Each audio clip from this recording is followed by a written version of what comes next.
decided I was just going to come out with my first video as a reading scary stories ASMR. I've always enjoyed it, and it's something that I thoroughly love listening to because it gives me tons of tingles and it gives me the chills, and it always works well, and I can fall asleep sometimes to it.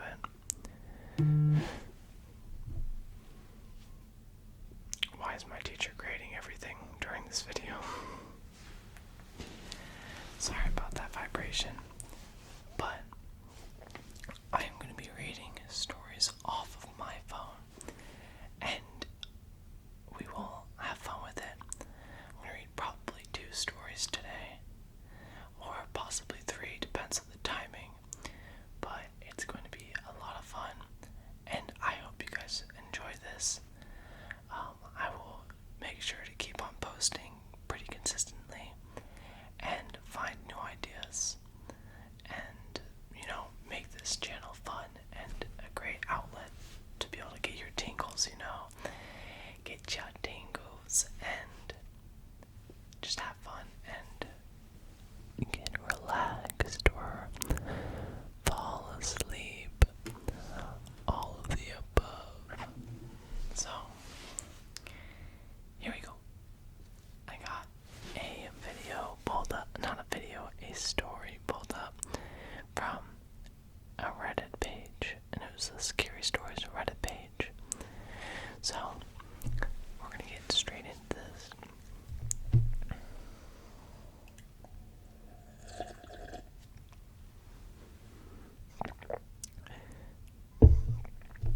Alright, so the title of this story is Paper Delivery Route. When I was a teenager, I got my very first job, which was a newspaper delivery route that I would do after school twice a week. I really enjoyed the job when I began it and would occasionally interact with the people who I was delivering the newspapers to, and they all seemed friendly during our short interactions. I had a cart that fit all of the newspapers for my route in it, which I would drag down the sidewalk. I had my route for several months when one afternoon I was doing my route and a man was walking down the sidewalk. He greeted me, stated I must be the newspaper girl, and asked if I had delivered a newspaper to his house yet. Pointing at it down the street, I replied that I hadn't. He suggested that I pass him his newspaper there rather than needing to go down his driveway to deliver it in a few minutes. I handed him a paper and expected him to continue walking along to his house. I bent down to grab more newspapers out of my cart and thought that I felt something hit my butt. While I straightened back up, he was walking away from me, his newspaper rolled up in his hand. At the time, I really hadn't expected anyone to intentionally hit me on the butt with a rolled up newspaper, and dismissed it as either an accident or a figment of my imagination. What? Why? Why? What?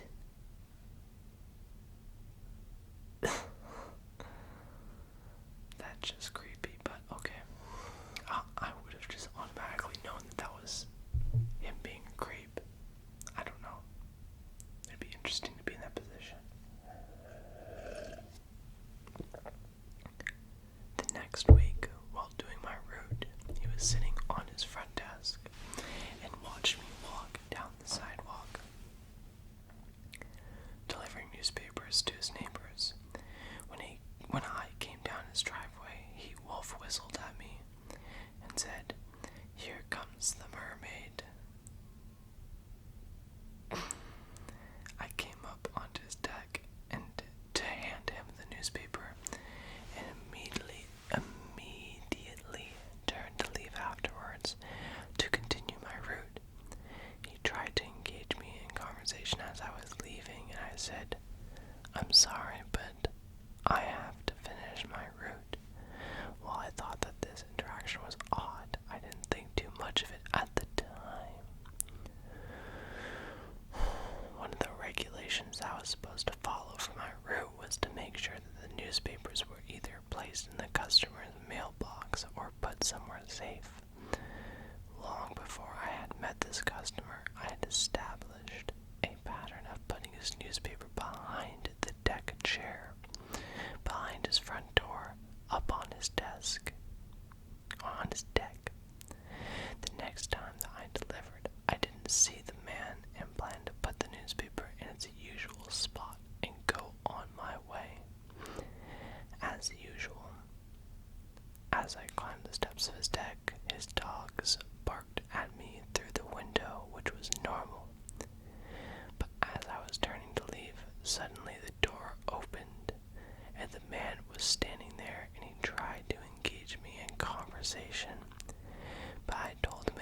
every single time. The longer the pattern continued, the more that I realized that his behavior was not normal. I became really uneasy and wished to not interact with him unless absolutely necessary.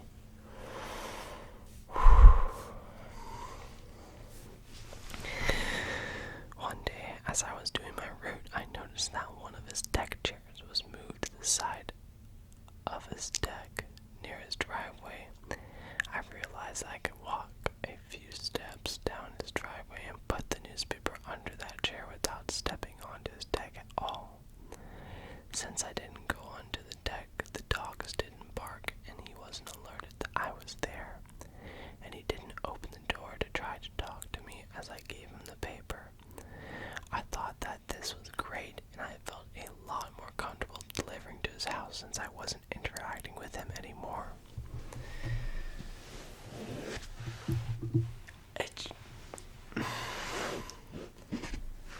If it were me, I would have just not done the route anymore. I would have told somebody, like, if that was like, if I were in that position, I would have just like let somebody know that about this guy or something. Like, you gotta say something if there's something alarming like that or something weird. Like, that's off, especially with like hearing all these weird stories of all these weird people.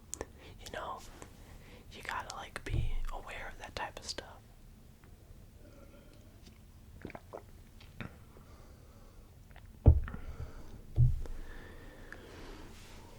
Then one day, the deck chair was moved. It was put on the other side of the deck. I hadn't forgotten the reason why I didn't want to step foot on his deck, and I decided to put the newspaper in the same spot that I had been putting it for several weeks. Even though the chair wasn't there to secure it, I crossed the street to deliver to the next house. And just as I was stepping onto the next customer's driveway, he stepped out of his house, looked at the newspaper, grabbed it, and shook it as he shouted at me across the street. He was yelling that the newspaper was about to blow away and become litter all down the road, despite the fact that there was no wind at all that day. I stood there and listened to him screaming at me in shock, unable to respond.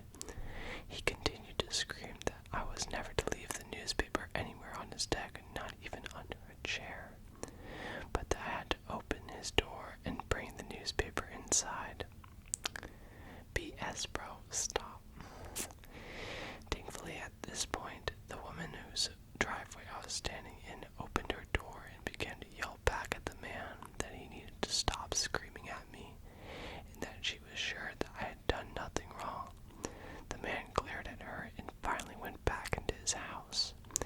The woman talked with me for a moment, telling me not to pay that man any attention.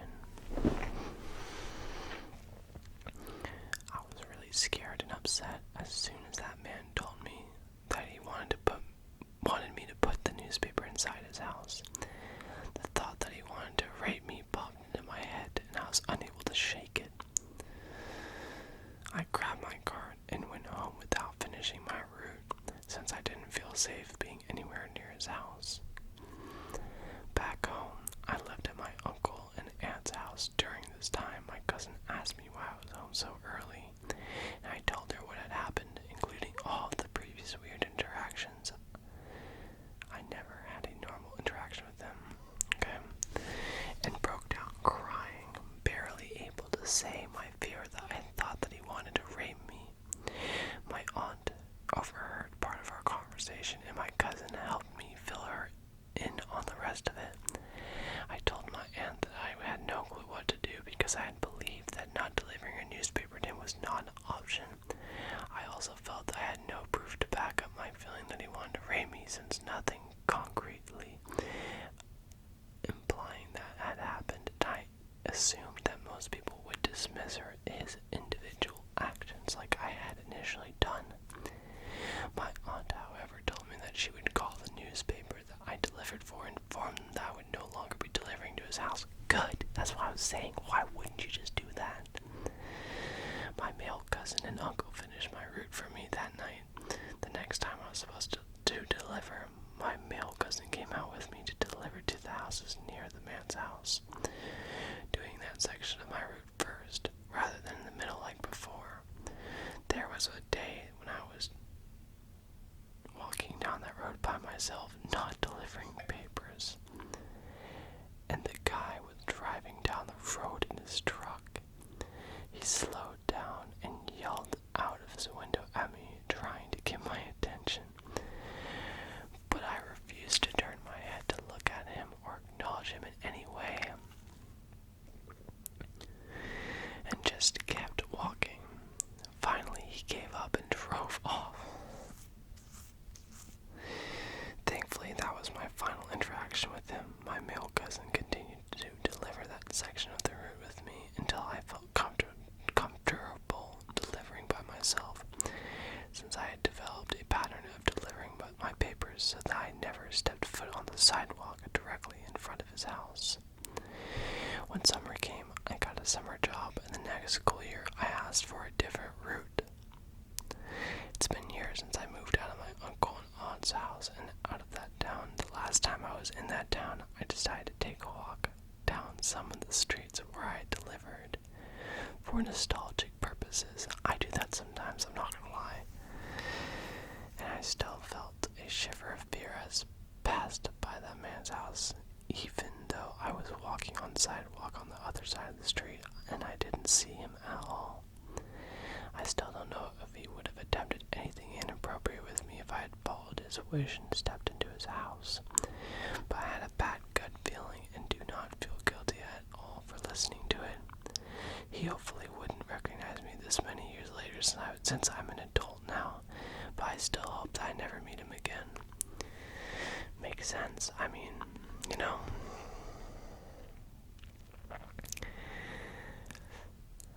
It's good that she told her family, and it's good that she made the steps to, not get into that situation, like, where she had to deliver it. Yeah, that was good. I'm very proud of her.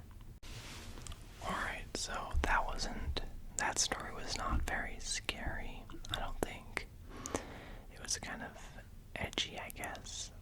It was a real-life experience, but I didn't think it was that scary. So, something that is kind of scary to me is, like, talking about ghost stories. And so, we'll just read a ghost story, and we'll see what happens. We'll just read it, and we'll see if it's any good. This is titled, Not Sleep Paralysis. And this is the writer, what she had to say before. Bear with me, this is my first time writing down one of my own paranormal experiences. And one of the first ones I can remember, I think we was like 8-ish. I have lived with my grandma all my life. My twin sister and I, and my 2 girl cousins who were also twins. So we did a lot of visiting, mostly my aunties in the city. It was like any other weekend out of town going to visit family. This night we were going to stay the night at my Aunt Lisa's apartment. And that's not a real name. Every time we went there, there was always a new ghost story that would tell us. This apartment building had a lot of paranormal activity. Stuff like dark figures in the bathroom, to someone tickling your feet at night. Always something new. I'd never seen anything or heard anything, so I was never really scared. Anyway, we all made beds in the living room. I slept on the small couch. And from where she was sleeping, you could see right down the hallways from her.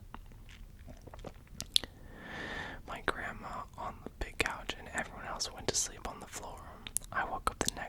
sat up and looked around, noticed the sun was up, but everyone was still asleep. It was quiet. I remember thinking how early it must have been, because my cousin Junior wasn't awake playing his game yet. He has ADHD, so he always seemed to wake up super early and hyper in the mornings, obviously. So anyway, I was sitting up looking around for a minute, no one awake, so I laid back down, turned into the couch, and pulled the covers over my shoulders. I laid there probably a minute or two, and I could feel something at my back, like a tingling feeling.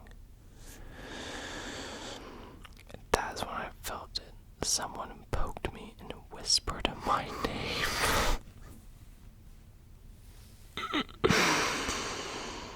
I remember thinking, oh, must be my sister wanting me to go to the bathroom with her because she was scared.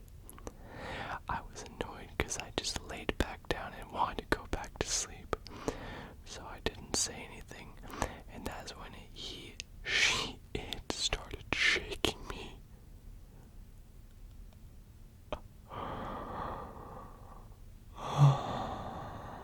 Like trying to wake me up.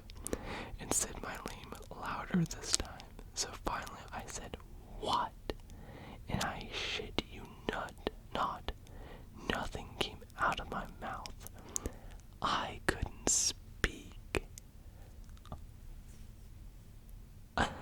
So of course I'm freaking out. I couldn't see who it was, and I shit you not again, I couldn't open my eyes for nothing. Note that I was literally just sitting up looking around the apartment. Freaked out even more, so I threw my arm out to feel the person next to me just to calm my nerves, wanting to make sure someone was actually there, and nothing. I'm not even sure how long I laid on that couch, blind and not being able to speak. And then it was just gone. I opened my eyes up and sat up. Nothing. Everyone was still sleeping, and the house was just as quiet as before. I sat there and started crying. I'm not sure why.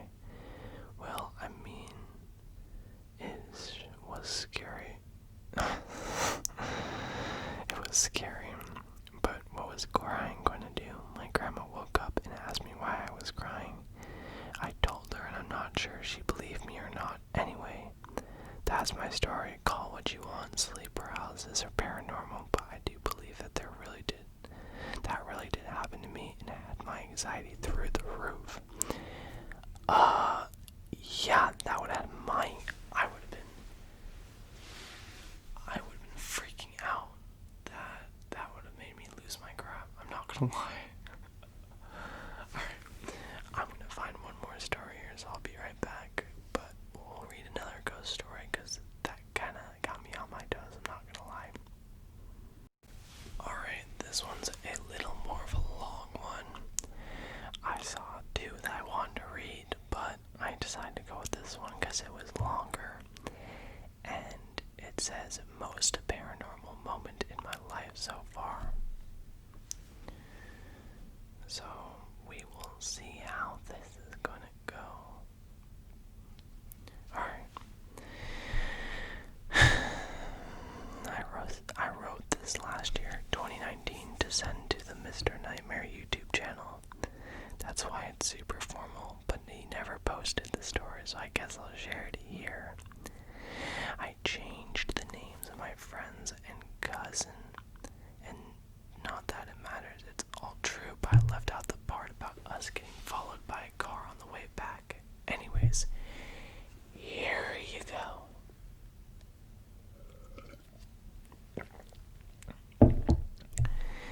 There's a place in Kaysville, Utah called Case Coros. I'll let you research the full history of the place, but basically a guy started a cult and claimed he was Jesus. He got murdered for some reason, and someone made a stone cross for him in his honor. A lot of evil things happened there, so someone blew up the cross. No one knows who it was to this day. The these days it's owned by some family that keeps it very private and don't like trespassers. The place was even on Ghost Adventures. Sorry. Anyways, I have gone through a total of 3 times, 4 if you count the time I got caught about to trespass. But the only time something really happened is the first time and the 3rd time I went there. The first time I went with 2 of my friends, Mike and Gary. We always had liked to ghost hunt, and we had gone to a cabin in the woods that was apparently Ted Bundy's. Anyways, it was June, and we had just watched the Ghost Adventures episode, and thought it would be easy to sneak onto the property and see the cross for ourselves. Bro, I'm just saying, I'm kind of a pussy when it comes to this type of stuff. I would not be going there, bro. Why? I mean, some people are like that, like they want to do that. You know, good for you. But guess what I'm gonna do? I'm gonna live my life, love my family, love my friends, and not scare the living shit out of me. Thank you. Alright. So, we drove 20 minutes and finally arrived. It is literally the sketchiest place on earth. We cut through the little orchard next to the property and found a trail that we thought led to the cross.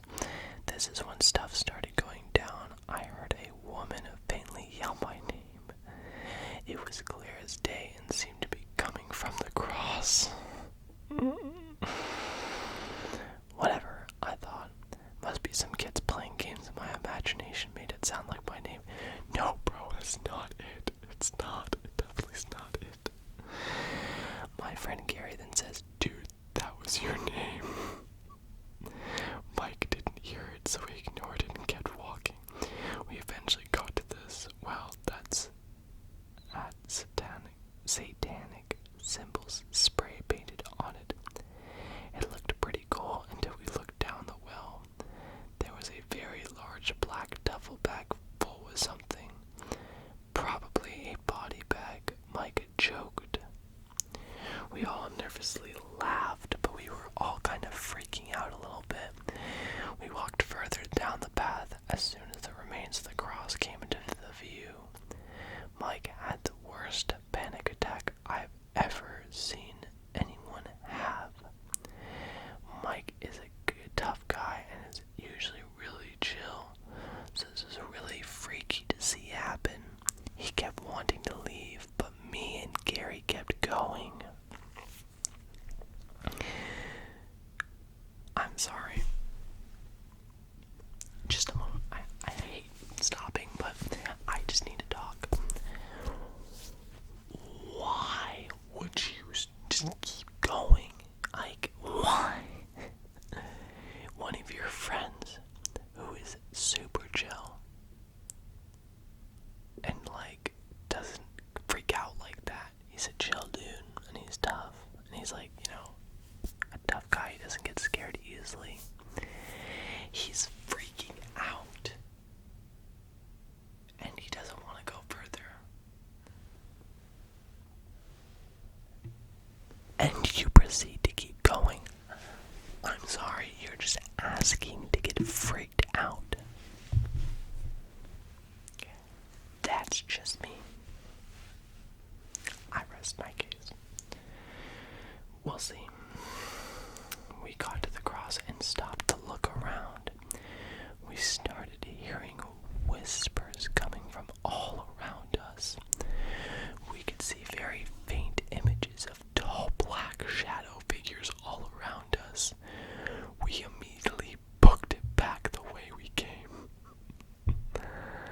Bro, now you see why. You see exactly what I was talking about. I knew this was gonna happen. More shadow figures were standing in the woods all the way down the trail. It felt like they were laughing at us as we ran in fear. We eventually got back to the car and drove all the way home without saying a word. Now, fast forward to last cousin Seth was in town from Colorado and he had heard my story that I had just told you. He wanted me to take him, so I drove him up there. When we got there, I saw Mike had texted me saying he and Gary wanted to hang out. I told them what we were doing and they said they would be there in 30 minutes. When they finally got there, we planned how we should get in. We had heard of a back entrance to get to the cross, so we wanted to try that. We drove around and finally got to the back entrance. We had to jump a wire fence and a broken barbed wire fence to get there. The area was basically a big hill with dry, long grass. We followed the small path up the hill. We looked at the map on our phone and decided that fastest way was to cut through a thick group of trees that were where a stream used to be. It was lower than the hills, so getting down there was a little bit tricky. We walked into the trees and slowly worked our way through them. Gary was in the front, then me, then Seth, and then Mike.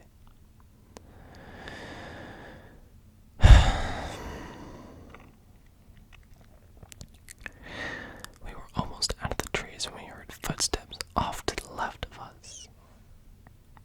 We stopped to listen. About 10 feet away we heard 2 footsteps, then the loudest snap ever, like someone broke a huge tree branch. "What was that?" Seth asked. We all turned around and walked out of there back up the hill. We gathered ourselves and decided to take the trail around the trees. Why would you keep going, man? I don't understand why he keeps going. As we were walking, Seth and Mike said they kept seeing someone duck into the tall grass. When they looked back, someone was following us. We kept walking, trying to stay aware of our surroundings. We were almost past the trees when we heard footsteps again. We looked into the trees and this time turned out flashlights on our phones on. We could see pretty far into the trees, but we saw no one. We heard more footsteps and decided that was enough. We ran back to the 2 fences and hopped them and got into our cars. I don't know what was there those days in those trees, and I don't know what he's making me want to go back, but I do plan to go there again someday. Okay, bro, well, you got lucky 2 times in a row, and the next time you go there, I'm sorry, you are in some big trouble. I'm just saying.